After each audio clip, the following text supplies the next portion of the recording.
guys, Amber here from South Africa. I wanted to chat to you guys about change and how it happened for Jacques and I.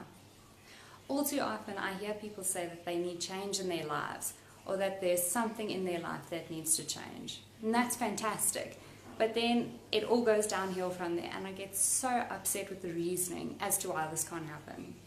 The follow-up is usually that because of X, Y, or Z, they can't, or it's not possible right now, or they need their job to pay bills, or something about they have kids, and blah, blah, blah.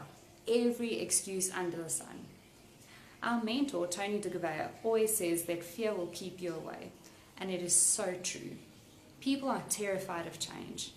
Instead of just taking a massive leap of faith and going after what they want, they would rather come up with 100 different reasons why their dreams are just not achievable. If you want change, just freaking do it. Jacques and I realized that we needed a change, but just like everyone else, we didn't know where to start. It seemed like a mammoth task and a huge mountain to conquer. We just knew that things had to change though, so we decided to tackle this piece by piece. Now, why change is so tough for people is because they don't understand that it's a journey. It doesn't happen overnight. People who want change in their lives usually try and go from being completely unfit and doing zero exercise at all to wanting to be an elite athlete overnight. And that's totally unrealistic, and that's why so many people do not change. They get despondent and they give up easily. I wanted to tell you how Jacques and I got started, to show you how ridiculously simple it is. For us, we didn't tackle it as a sprint. We understood that if we were going to achieve the results we wanted, we needed to take on a marathon strategy. One step at a time, slowly, focused, and following a definite plan. Now, for Jacques and I, our journey of change started when we realized that we weren't happy with our financial situation.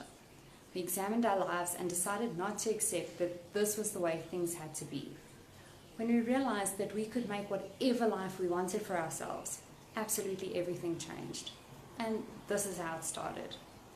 We were given this dodgy little book with a funny name and told that this book could change our lives if we were prepared to have an open mind and follow the easy principles contained within the book. At the time, it didn't really seem that amazing, and we couldn't see how this could be so life-changing. Reading the book, we often stopped and thought things like, well, how obvious, or duh, I know this, but then it clicked. If I really knew all these things, why weren't we where we wanted to be in life?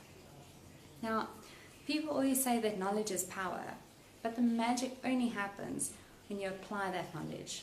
You can know everything, but unless you're applying that knowledge to your everyday, you might as well know nothing. What this little book, Richest Man in Babylon, did for us, looking back, I can safely say that this book really did change our lives. And it wasn't so much what was in the book that changed. It was the message contained in the book, as well as our willingness to pursue the change. We had the determination and we were willing to make massive, massive sacrifices in order for us to have a better future. If you haven't already read this book, please do yourself a favor and go and buy it today, The Richest Man in Babylon. So, how did we do it? Step one, for us, always being open and honest enough to know that we needed change. Once we had admitted that to ourselves, the rest was manageable. This stage seems insignificant, but trust me guys, this is by far the most important step of them all. Being honest with others is easy, but when it comes to being truly honest with yourself, that's the kicker. Step two was being willing to learn from others and understanding that we didn't need to recreate the wheel. Thousands of others have tried and tested strategies that work. We don't need to spend years coming up with other ways. We started reading books, no, not novels, but books that could help us along our journey. And Richest Man in Babylon was one of the first of hundreds such books that we read on a continual basis. Change is an ongoing process, so never stop moving forward. Step three was having unconditional faith that we would eventually reach each and every one of our goals, no matter how tough it gets, and to have the persistence to march through.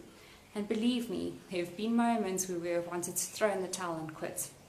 I have my let's go conquer the world days, but then other days are like, I just want to stay home in my pajamas and bake shit.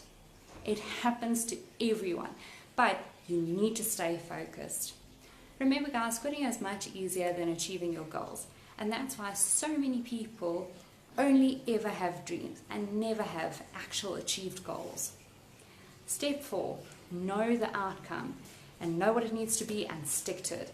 Remember, there are many different ways of getting there, so don't worry if the route changes along the way. This is almost guaranteed to happen. Don't give up, keep going. So long as the destination stays the same, you're on the right path. If Jacques and I can do this, anyone can do this. Absolutely anyone. Change is freely available to anyone who wants it and who is prepared to come to the party. It's not an easy task, guys, but this is more rewarding than words can describe. I hope this short clip gets you motivated to change whatever it is in your life that needs changing. Cheers for now, guys.